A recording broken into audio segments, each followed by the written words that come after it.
So, Ms. Silvana Koch-Mehrin, welcome to Kazakhstan, and thank you that you accept our invitation and sharing your precious time. Thank you for inviting me.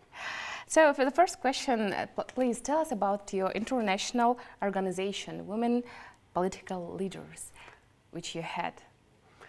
Women Political Leaders is the global network of women politicians, so women that are parliamentarians or ministers, prime ministers, presidents. And the mission is to increase the number of women in politics, to have more women politicians, and also to increase the power, the influence that women in politics have. Because it does make a difference which portfolio you hold and which decisions you can take. Mm-hmm. So, what you can say about the contribution of Kazakhstan to the world women's movement to gender equality? As I know now in our government it's around only maybe 30 or 80 women, and it's not that much, I can say. I think the ambition here in Kazakhstan, in the conversations that I had, I heard that the ambition is to have more women and to really accelerate that process. I believed in the Kazakh history and tradition, women always had a very strong role to play. And that they were very much seen as equal, and in the constitution it also says that men and women are equal. So there is, I think, the current ambition, the policy of the government is to get more women into politics. And I can also see that in Central Asia, the other countries are very much looking at what is Kazakhstan doing, because you're further ahead than the others. Yeah, and as I know, you all already participate in the international conference meeting of Central Asian countries' women's dialogue. So what you can say about this? I think it's really, really important to have this regional dialogues and of countries that have a lot of things in common, but still also have many differences, but it's comparable. I was member of the European Parliament, and in the EU, it really makes sense also to work a lot together and to pool resources, because a lot of the challenges, a lot of the solutions, they're joint ones and not for countries alone. So, and another question is about the constitutional reforms in Kazakhstan. How you can evaluate it? So what I understand is that the constitutional reforms are really meant to increase the participation of people and to make democracy and transparency stronger. And so I can only say this is wonderful, and congratulations on this ambition and this move. For the constitutional enshrinement of women's equality, I think there is already a very, very solid fundament for that. So, and what kind of measures is the government of Kazakhstan now doing to increase the participation of women in government and other ministries, for example? Because as I know now in Kazakhstan, we have many women representatives in business, but not in a governmental institution.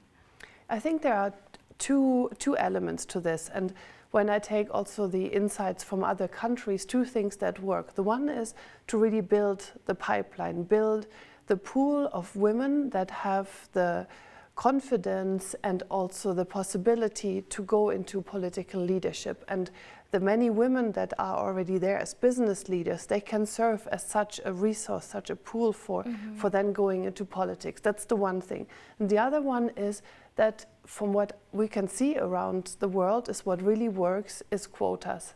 And they can be temporary until it's normal to have women in political leadership, but it's crucial to have women specifically for quota, and I think 30% quota for women, I think that would be a really important step. Yeah, that's true. And today you said that you went to Algiers camp, right? And it's also very powerful place when powerful women didn't betray their husbands and stayed lived very awful days. And what is your impression? It was very, very intense and moving to go there, to see the photos of those women, to see the photos of the children. And I think it puts very much in context, and keeping this memory alive is crucial, because to never have this happen again, but also to see what women had to endure because of them being the wives or the daughters or the mothers of others, and sometimes also being activists themselves. And I think it's very, very important to have this memorial. And I think for any politician coming to Kazakhstan, it would be a very important visit to do. Yes, that's true. And also it reminds us that we should be powerful all the time, and that women are powerful actually.